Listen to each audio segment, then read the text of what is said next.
Hi అండి అందరికీ Kumar YouTube channel స్వాగతం ఫ్రెండ్స్. ఇక మెరగడ వర్షం పడుతుంది కదండి. ఇక వర్షం పడుతుందని ఇంకా మేము డిఎంఓ నుంచి నూడిల్స్ ప్యాకెట్లు తీసుకున్నాం కదండి. ఏదో ట్రై చేస్తున్నాను. అవి ఇక్కడైతే నేను 3 నూడిల్స్ ప్యాకెట్లు తీసుకున్నానండి. ఈ 3 నూడిల్స్ ప్యాకెట్లో ఆల్రెడీ నేను పొయ్యి మీద కడాయి పెట్టి కడాయిలోని ఆల్రెడీ నీళ్ళు ఏడ్ చేసుకున్నానండి. ఏడ్ చేసుకున్న తర్వాత నూడిల్స్ ప్యాకెట్లు వేసుకున్నాను. నూడిల్స్ అయితే బాగా ఉడికిపోయింది. ఉడికిన తర్వాత ఇంట్లో అయితే 2 ప్యాకెట్లు మసాలా వేసుకుంటున్నానండి. నేనైతేని 2 ప్యాకెట్లు వేసుకుంటున్నాను. ఎక్కువ చేసుకుంటే మళ్ళీ కారంగా ఉంటుంది, నేను తక్కువ వేసుకుంటున్నాను. మన ఛానల్ చాలామంది ఫాలో అవ్వట్లేదు, కొంచెం ఫాలో చేయండి ఫ్రెండ్స్. అలాగే ఛానల్ సబ్స్క్రైబ్ చేసుకోండి, పక్కన గంట బెల్ కొట్టండి ఫ్రెండ్స్. నా పెట్టే వీడియోలు మీకు వస్తూ ఉంటాయి. అలాగే ఒక 5 నిమిషాలు మసాలా కరిగిన తర్వాత మనం పొయ్యి ఆపేసుకొని డైరెక్ట్గా మనం తినేయచ్చు.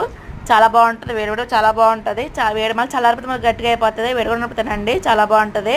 అలాగే మన ఛానల్ ఫాలో అవుతూ ఉండండి, 10 మందికి షేర్ అవుతూ ఉండండి. ఈ వీడియో నచ్చితే ఒక లైక్ చేయండి, షేర్ చేయండి ఫ్రెండ్స్. మన ఛానల్ ఫాలో అవుతుండండి. బాయ్.